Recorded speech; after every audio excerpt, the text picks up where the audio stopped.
Well, let's take a look at the war on drugs, right? I mean, it's been declared probably 20 times in the last 20 years or so. Every couple of years it's declared.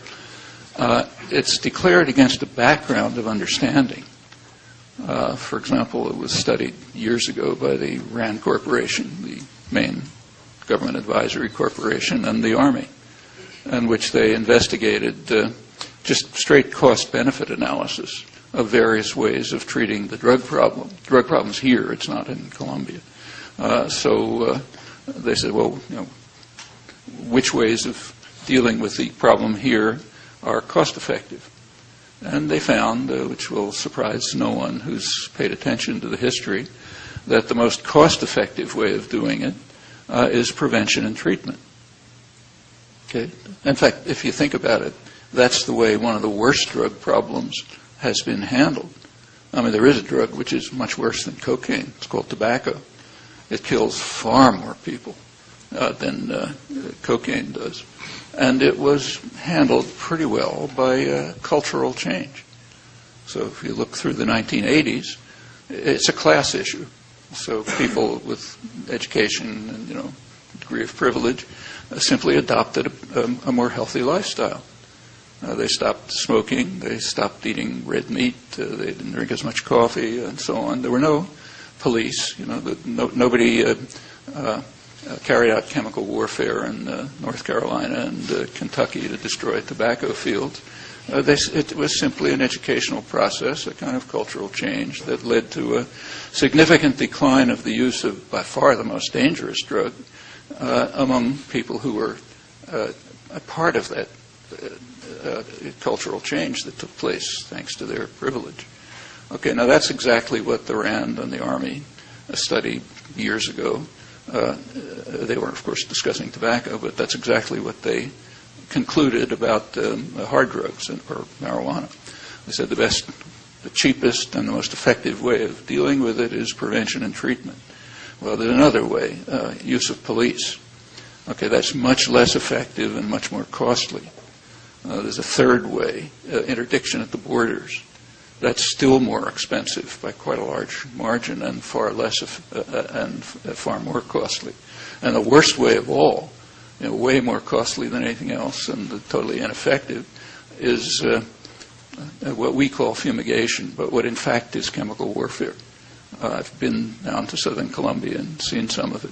It's chemical warfare, which is driving huge numbers of peasants off their land, destroying their crops. Colombia has the second biggest refugee problem in the world after Sudan. And they're driven into urban slums, and multinational corporations come in and start mining, and so on and so forth. That's the least effective and the most costly. And, the fact that we do it, again, if you can kind of abstract yourself and pretend you're a Martian looking at this, is just kind of unimaginable. I mean, the number of people in Colombia killed by U.S. tobacco is way beyond the number of Americans killed by Colombian cocaine. If you go to a country like China, it's astronomically more. Okay, do they have a right to come to the United States and carry out chemical warfare in North Carolina and Kentucky because they have a tobacco problem and it's coming from here? Yeah, I mean, you can't even speak the words. It's so outlandish. But we do it and we think it's just fine.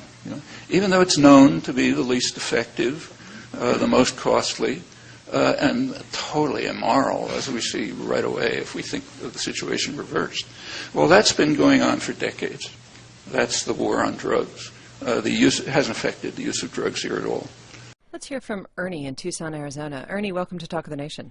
Hi, I'm an internal medicine physician as well as a registered pharmacist in Arizona. I also perform Homeland Security exams for patients that are immigrating to the United States. We're situated about 86 miles from the border, and I see the intersection of those three different fields. And I think personally that they should legalize drugs, all drugs, so that they can control them, tax them, provide prevention and treatment programs just like they do for alcohol, decrease the amount of home invasions across the border, as well as decrease the number of narco trafficking deaths along the border, decrease the incentive for people bringing drugs across. I mean, I had a piece of property 26 miles north of the border. People were walking across the border all the time. You have buses full of illegal immigrants on the way to the small town 26 miles north of the border. And from my perspective, what you see on the news are these huge drug busts of kilos of marijuana and cocaine. Yet when I report to the local police that there's somebody forging my name on narcotics at the local pharmacy, they send me over to the detectives. I leave a recording. I never get a call back. I've reported this to DEA. I get the same treatment. So I think that it's all puffing and puffing, and there is no serious program to try to decrease the amount of narcotics coming into this country. I think it's more for political reasons, that they can get a foothold in these countries to set up more army bases, etc. All right, Ernie, let's give our guests a chance to answer. Thanks very much. Well, on the legalization issue, it's not something that's discussed either by myself or in the White House.